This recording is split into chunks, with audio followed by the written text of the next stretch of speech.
ഭഗവാൻ മഹാവിഷ്ണുവിൻ്റെ ജനന ജീവകാരണ വൈഭവമായിരിക്കുന്ന ജീവൻ്റെ ആഹ്ലാദം ജനിപ്പിക്കുന്ന പാഞ്ചജന്യം മുഴക്കുന്ന ശംഖുമുഖം അവിടെയാണ്. അവിടെയാണ് പഞ്ചജനം എന്ന് പറയുന്ന പാതാള സമുദ്രമുള്ളത്. അവിടെയാണ് മഹാബലിയുള്ളത്. മഹാബലി വരുണസഭയിൽ വസിക്കുന്നു. ആ പഞ്ചജനം എന്ന് പറയുന്ന പാതാള സമുദ്രത്തിലാണ് മഹാബലി വസിക്കുന്നത്. ആരാണ് ഈ വാമനൻ എന്ന് പറയുന്ന അവതാരം? ആ വാമനൻ്റെ അവതാരം മഹാബലിയെ പാതാളത്തിലേക്ക് ചവിട്ടിത്താഴ്ത്തുക എന്നത് മാത്രമായിരുന്നു. അദ്ദേഹം പിന്നെ എങ്ങോട്ടാണ് പോയത്? എന്താണ് അദ്ദേഹത്തെ പൂജിക്കുവാൻ അർഹനാക്കുന്ന വസ്തുത? എന്തുകൊണ്ട് നമ്മൾ വാമനനെ ആരാധിക്കുന്നു? നിങ്ങൾ ചിന്തിച്ചിട്ടുണ്ടോ?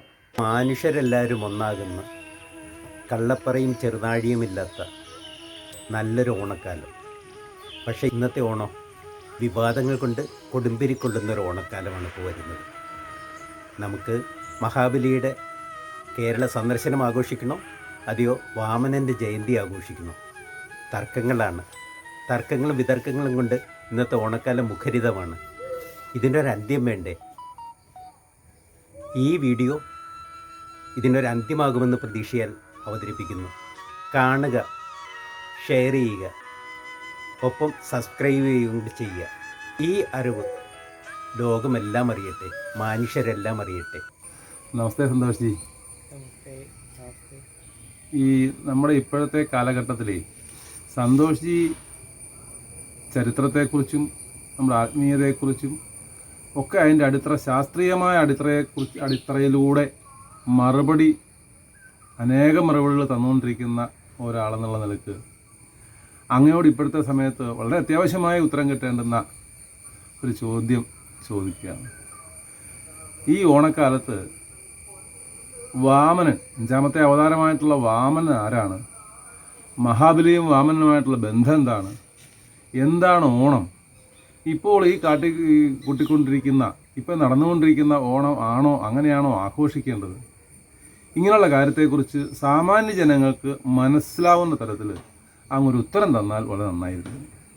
നല്ല രീതിയിൽ ഭരണം കാഴ്ചവെച്ചുകൊണ്ടിരുന്ന ഒരു രാജാവായിരുന്നു മഹാബലി. അദ്ദേഹം നല്ല രീതിയിൽ ഭരണം കാഴ്ചവെച്ചുകൊണ്ടിരുന്നപ്പോൾ തന്നെ വാമനൻ എന്നൊരു അവതാരം ഉണ്ടാവുകയും ആ അവതാരം വന്ന് 3 അടി മണ്ണ് ചോദിക്കുകയും 3 അടിക്ക് പകരം മഹാബലി ത്രിലോകവും അളന്നെടുത്തോളാൻ പറഞ്ഞു. ത്രിലോകവും അളന്നെടുത്തതിന് ശേഷം പിന്നീട് വയ്ക്കാനായിട്ട് പിന്നൊരടി മണ്ണും കൂടി ചോദിച്ചപ്പോൾ സ്വന്തം ശിരസ് കുനിച്ചു കൊടുത്ത മഹാബലിയെ ചവിട്ടി പാതാളത്തിലേക്ക് താഴ്ത്തി എന്നതാണ് ഞാൻ കേട്ടിട്ടുള്ള കഥ. ഇപ്പോൾ നല്ല രീതിയിൽ ഭരണം കാഴ്ചവെച്ചുകൊണ്ടിരുന്ന ഒരു രാജാവായിരുന്നിട്ട് കൂടി എന്തിനു വേണ്ടി മഹാബലിയെ പാതാളത്തിലേക്ക് ചവിട്ടിത്താഴ്ത്തി? അത് ചവിട്ടിത്താഴ്ത്തിയ അദ്ദേഹത്തിൻ്റെ പേര് നമുക്കറിയാം, വാമനൻ. അദ്ദേഹത്തിൻ്റെ ഒരു അവതാര ലക്ഷ്യമായിരുന്നു ഇതെന്ന് നമ്മൾ വിശ്വസിക്കുന്നു. പിന്നെ അദ്ദേഹം എവിടെ നിന്ന് വന്നു, എന്തിനിത് ചെയ്തു, അത് കഴിഞ്ഞ് എങ്ങോട്ട് പോയി? ഈ ഒരു അവതാരത്തിന് ഈ ഒരു ലക്ഷ്യം മാത്രമേ ഉണ്ടായിരുന്നുള്ളൂ? അതോ ഇതിന് ശേഷം ഈ അവതാരം എന്ത് ചെയ്തു? ഈ അവതാരത്തിന് വേറെ എന്തെങ്കിലും ലക്ഷ്യമുണ്ടായിരുന്നോ? ഇത് എങ്ങോട്ട് പോയി? ഇതിനെപ്പറ്റി ഒരു അറിവില്ല. അപ്പോൾ ഇതിനെ പറ്റിയുള്ള കാര്യങ്ങൾ അറിയാൻ എനിക്ക് താല്പര്യമുണ്ട്. നമസ്തേ മോഹൻജി, പുഷ്പഞ്ചേട്ട, ഷെയ് നമസ്തേ. ഓണത്തെക്കുറിച്ച് സംസാരിക്കുമ്പോൾ അല്ലെങ്കിൽ ഈ ചോദ്യങ്ങൾക്ക് ആൻസർ നൽകുമ്പോൾ രാഷ്ട്രീയപരമായിട്ടുള്ള ആൻസർ കേൾക്കാനാണ് ഇന്ന് കേരളത്തിലെ താല്പര്യം. ഇപ്പോൾ ശബരിമല വിഷയം വന്നപ്പോഴും അതിൻ്റെ രാഷ്ട്രീയപരമായിട്ട് ആൻസർ കൊടുക്കാനാണ് എല്ലാവർക്കും താല്പര്യം. അതുപോലെ വെற்றிവേൽ വേരുവേൽ വിഷയം വന്നപ്പോഴും, ഗണപതി മിത്തോ സ്വത്തോ ആ വിഷയം വന്നപ്പോഴും എന്തോന്നു, അതെല്ലാം രാഷ്ട്രീയപരമായിട്ട് ആൻസർ കൊടുക്കാനും ആൻസർ കേൾക്കാനുമാണ് ജനങ്ങൾക്കിഷ്ടം. ശരിക്കും ഓണം എന്താണെന്നുള്ളതിൻ്റെ ആൻസർ അങ്ങനെ ഒരു ആൻസറല്ല, രാഷ്ട്രീയപരമായിട്ടല്ല ഇതിൻ്റെ ആൻസർ. അതുകൊണ്ട് തന്നെ ഇത് കേൾക്കാൻ, ഞാനീ പറയുന്ന കാര്യങ്ങൾ കേൾക്കാനായിട്ട് ആർക്കും അത്ര താല്പര്യം ഉണ്ടാവില്ല, കേൾക്കാൻ രസമുണ്ടാവില്ല. കാരണം എന്താ, ഇത് വേദസംബന്ധിയാണ്. ഓണം എന്ന് പറയുന്നത് വേദസംബന്ധമായിട്ടുള്ള കാര്യമാണ്. ചെറിയ ഒരു സബ്ജക്റ്റുമല്ല, ഒരുപാട് വലിയ സബ്ജക്റ്റാണ്. അപ്പോൾ ഒത്തിരി വലിയ സബ്ജക്റ്റാണ്. ഇത്ര ഭംഗിയായിട്ടാണ് മലയാളികൾ ഓണം ആഘോഷിക്കുന്നത്, ഇത്രയും നാൾ ആഘോഷിച്ചത്. പുതിയ വസ്ത്രങ്ങൾ വാങ്ങിച്ച്, ആകാശത്ത് ഊഞ്ഞാൽ കെട്ടി, നമ്മുടെ മണ്ണിൽ പൂക്കളം തീർത്ത്, ജലോത്സവങ്ങൾ നടത്തി, എത്ര അകലെയാണെങ്കിലും നാട്ടിലേക്ക് വന്നെത്തുന്നത് തന്നെ ഓണത്തിനാണ്. അത്രയും വലിയ ഉത്സവമാണ് ഓണം. എങ്ങനെയാണ് ഓണം ഇത്രയും വലിയ ഉത്സവമായത്? എന്തുകൊണ്ടാണ് മഹാബലിക്ക് ഇത്രയും സ്വീകാര്യത കിട്ടിയത്? എങ്ങനെയാണ് വാമനനെ നമ്മൾക്ക് ആരാധിക്കാൻ കഴിയുന്ന ഒരു കഥാപാത്രമായിട്ട് മാറിയത്? ഇത് പറയണമെങ്കിൽ ഇതിന് രാഷ്ട്രീയ നിറമില്ലാതെ വേദസംബന്ധമായിട്ട് തന്നെ പറയുമ്പോൾ ഇത് കേൾക്കാൻ ആളുണ്ടാകും. ആർക്കാണ് ഇത് കേൾക്കാൻ ഇന്ന് താല്പര്യമുള്ളത്? അങ്ങനെ ആരെങ്കിലും ഉണ്ടെങ്കിൽ ഇത് നമുക്ക് പറയാം. ഇത് വളരെ ചുരുക്കി. മഹാബലിയെക്കുറിച്ചും വാമനനെക്കുറിച്ചും ഓണത്തെക്കുറിച്ചും പറയണമെങ്കിൽ നമുക്ക് ദശാവതാരം പറഞ്ഞേ മതിയാവും. അങ്ങനെ ദശാവതാരത്തിൽ നിന്ന് തന്നെ നമുക്ക് തുടങ്ങാം. അപ്പം നമുക്ക് പോകാം വേദം പറയുന്ന ആ കാലഘട്ടത്തിലേക്ക്.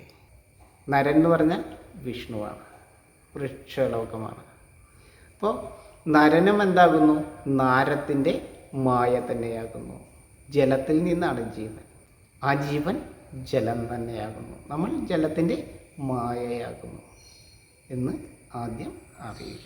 നാരത്താൽ പ്രേമരൂപേണ വ്യാപിക്കുന്നവൻ, നാരത്തെ അയനം ചെയ്യിക്കുന്നവൻ നരൻ. ജ്ഞാനത്താൽ ജീവാത്മശക്തിയായിരിക്കുന്ന സസ്യലോകത്തിനൊപ്പം വൃക്ഷലോകത്തിനൊപ്പം ജ്ഞാനത്താൽ ജലത്തെ അയനം ചെയ്യിപ്പിക്കുവാൻ ശേഷിയുള്ള, കർമ്മത്തെ ചെയ്യുവാൻ, ധർമ്മത്തെ ചെയ്യുവാൻ ശേഷിയുള്ളവൻ നാരായണൻ.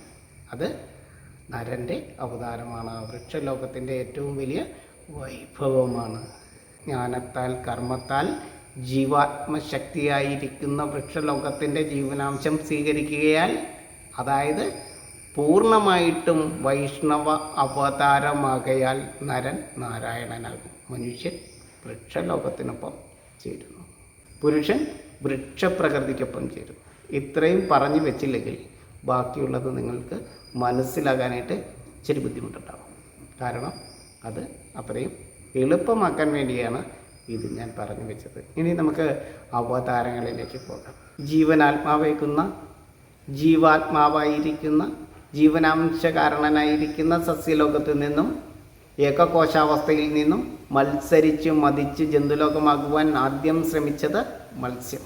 മതിക്കുന്നത് മത്സ്യം. ജന്തുലോകമാകുവാൻ മതിക്കുന്നത് മത്സ്യം.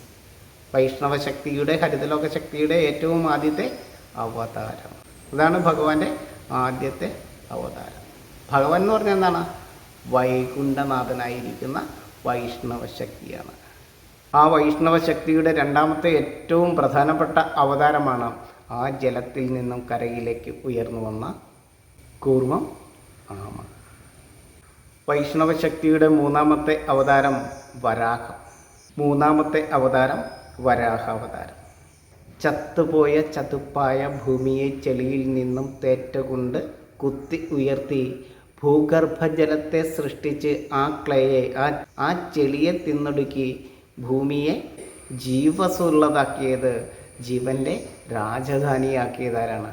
ആ വരാഹമാണ്. 33 കോടി ജീവഗണങ്ങളെയും ഭൂമിയിൽ പുനർസൃഷ്ടിക്കുന്നതിന്, നിലനിർത്തുന്നതിന് കാരണമായി മാറിയ ഏറ്റവും ചൈതന്യമുള്ള, ഏറ്റവും ശക്തിയുള്ള ആ ജീവനെ നിലനിർത്തുന്ന ജീവാവതാരങ്ങളെക്കുറിച്ചാണ് വേദം പറയുന്നത്. ഏറ്റവും ശ്രേഷ്ഠമായിട്ടുള്ള ഇൻകാർണേഷൻ എന്ന് പറയുന്നത് അടുത്തതാണ്.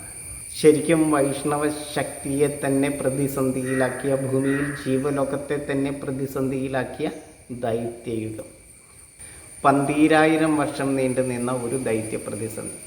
അതിൻ്റെ കഥ ഇങ്ങനെയാണ്. വൈഷ്ണവ ശക്തിയെ തന്നെ വെല്ലുവിളിക്കുന്ന, ഹരിതലോക ശക്തിയെ തന്നെ വെല്ലുവിളിക്കുന്ന, തിരശീല വീഴും ജീവലോകത്തിന് എന്ന് വിചാരിച്ച ദൈത്യ പ്രതിസന്ധി. 12,000 വർഷം നീണ്ടു നിന്ന ദൈത്യ പ്രതിസന്ധി. എങ്ങും സസ്യാഹാരികളായിട്ടുള്ള ഭീമാകാരന്മാരായിട്ടുള്ള ഹിരണ്യകശിപുമാർ മാത്രം.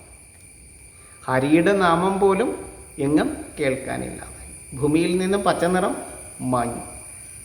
ആ ദൈത്യ പ്രതിസന്ധിക്കൊടുവിലാണ് ഹിരണ്യകശിപുമാരുടെ, സസ്യലോകത്തെ തിന്ന് ജീവിക്കുന്ന ഭീമാകാരന്മാരായിട്ടുള്ള ജീവലോകം മാത്രമുള്ള മാംസാഹാരികളില്ലാത്ത ആ ലോകത്ത് പട്ടിണി കൊണ്ട് ജീവജാലങ്ങൾ ചത്തൊടുങ്ങുന്ന ആ കാലഘട്ടത്തിൽ ജീവൻ തന്നെ അപ്രത്യക്ഷമാകുമെന്നുള്ളൊരവസ്ഥയിൽ വന്നപ്പോഴാണ് ആ ഹിരണ്യകശിപുമാരുടെ മാറ് പിളർന്ന് രക്തം കുടിക്കുന്ന നരസിംഹഭാവത്തിലുള്ള അവതാരമുണ്ടായത്. സിംഹം. ഹിരണ്യകശിപുമാരുടെ മാറ് പിളർന്ന് രക്തം കുടിക്കുന്ന മാംസാഹാരികളായിട്ടുള്ള ജീവലോകത്തോടു കൂടിയിട്ടാണ് ആ ദൈത്യ പ്രതിസന്ധിക്ക് അറുതി വന്നത്. ആ ദൈത്യ പ്രതിസന്ധി പരിഹരിക്കപ്പെട്ടത്. അങ്ങനെ പ്രഹ്ലാദന്മാരെ ആനന്ദിപ്പിച്ച് സിംഹാസനത്തിൽ ഇരുത്തിക്കൊണ്ട് സിംഹം എന്ന അവതാരം, അത് 4ാമത്തെ അവതാരം. അടുത്ത അവതാരമാണ് നമ്മുടെ ഇപ്പോൾ വിവാദമായിരിക്കുന്ന വാമനൻ എന്ന അവതാരം. 5ാമത്തെ അവതാരം വാമനൻ, പഞ്ചജൻ എന്നും പേര്.